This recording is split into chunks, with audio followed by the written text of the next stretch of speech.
School is a short-term sacrifice that yields long-term success, and that is why I believe that any time invested in education is a wise investment. When I look at where I started, I have no doubt that education was my path to success. Education has opened many doors of opportunity for me, and I believe that it can do the same for you. Now, what is it that will motivate you to keep going when you feel like giving up? I'm going to share with you 7 powerful tips, and the first one is persistence is key. I've been in the field of education for over a decade, and I've discovered that earning a degree or a diploma is more about persistence and commitment than intellectual capacity. Intellectual capacity cannot replace a strong work ethic. Intellectual capacity cannot replace discipline and determination. And so I've seen students of average intelligence work hard and outperform students who were extremely intelligent. When it comes to crossing the finish line, you have to have a no matter what attitude. Even if you find yourself in a course that is challenging or you have a professor that is challenging, you must choose to finish what you started. I've seen friends, colleagues, and very bright students say they were just going to take one term off to deal with a situation, and they never returned. They didn't drop out because they weren't capable. They dropped out because of their circumstances. And so when you are committed to finishing what you started, there is no stopping you. Number 2, make sure that you stand out. It's very important that you establish a relationship with each teacher. I've discovered that only a few out of many students are intentional about making a personal connection with their teacher. Also, when you graduate, you're likely going to need a couple of reference letters, and you can always go back to a former teacher that you established a good working relationship with and ask them to write a letter of recommendation for you. Number 3, diluted focus will always yield diluted results.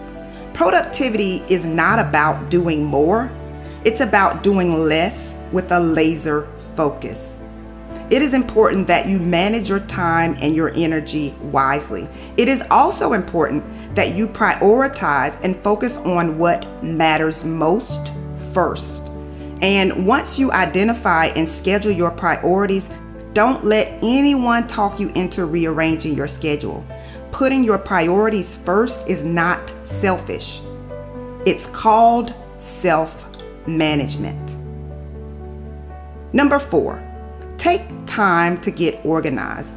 For most of us, taking the time to get everything organized is not fun, but being organized actually helps you to save time, and you will feel better knowing where everything is instead of feeling stressed about not being able to find what you need when you need it.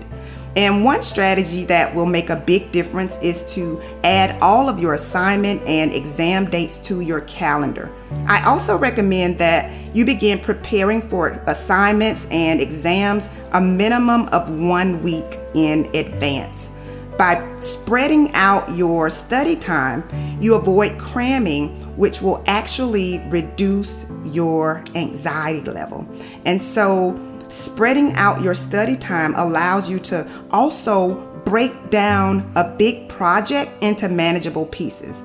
I recommend that you focus on what is directly in front of you instead of trying to focus on your assignment as a whole.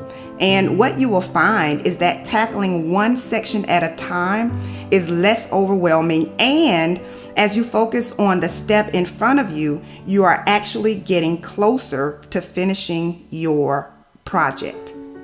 Number 5, consistently submit high quality work. Going back to relationship building, good papers are less time consuming to grade, so your teacher will appreciate that you took the time to submit a well-written and well thought out paper. On the flip side, poorly written papers are very time consuming to grade. Also, if you have a grading rubric, compare your paper to the grading rubric before submitting it. Students often lose points due to missing an entire section or not fully answering the questions. Don't try to take shortcuts. Find out what your teachers want and give them exactly what they are looking for. When you get feedback, read it. It might sting, but it will prevent you from making the same mistake when submitting your next assignment. Number 6, strive to read a book a week. I recommend that you read for personal and professional development. Reading is critical to expanding your knowledge base. You can learn in 1 week what it took the author a decade to learn. Reading also allows you to open your mind to a different point of view. It expands your vocabulary and it enhances your critical thinking skills. If you want to set yourself apart from everyone else and set yourself up for success, strive to read a book a week. Number 7, schedule fun and mind breaks into your calendar.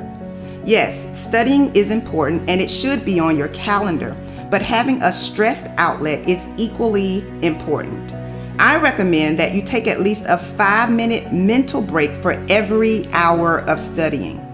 Sometimes you can overextend yourself by studying for hours without a break, and without realizing it, you are actually diminishing your performance and your productivity.